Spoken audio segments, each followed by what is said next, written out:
Hey everyone, and welcome back to my channel Electrick, where you will level up your electrical engineering knowledge, interview prep, or real world technical understanding. Have you ever turned on a machine and clicked the breaker strip again?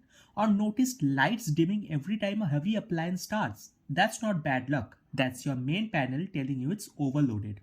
Today we are diving into subpanels, what they are, why they are used, and how they are wired conceptually, so you understand the system like an engineer, not just a homeowner. Now please note that this video is for learning and interview preparation. Actual wiring should always be done by a licensed electrician following local electrical codes. Let's break it down. Think of your electrical system like a highway. Your main panel is the central junction, but as homes grow, EV chargers, workshops, air conditioners, solar inverters, your traffic increases. A sub-panel helps by reducing load on the main panel, supplying power to a specific area like a garage, floor, or workshop, and making maintenance safer by isolating circuits. So instead of shutting down the entire house, or in this example, the entire highway, you can turn off just one zone. That's smarter, safer, and future proof. Now, before a single wire is touched, planning happens.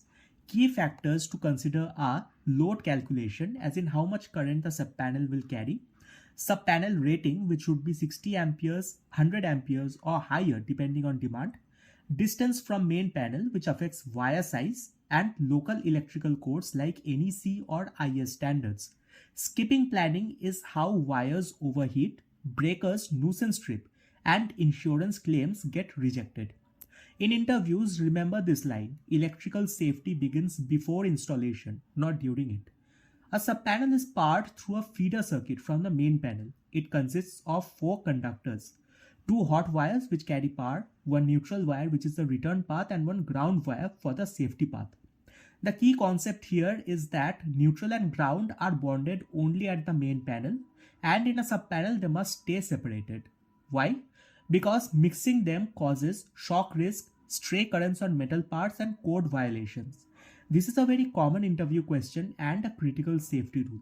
Now, grounding is your electrical escape route. If a fault occurs, current flows through the ground wire, breaker trips instantly, and equipment stays safe.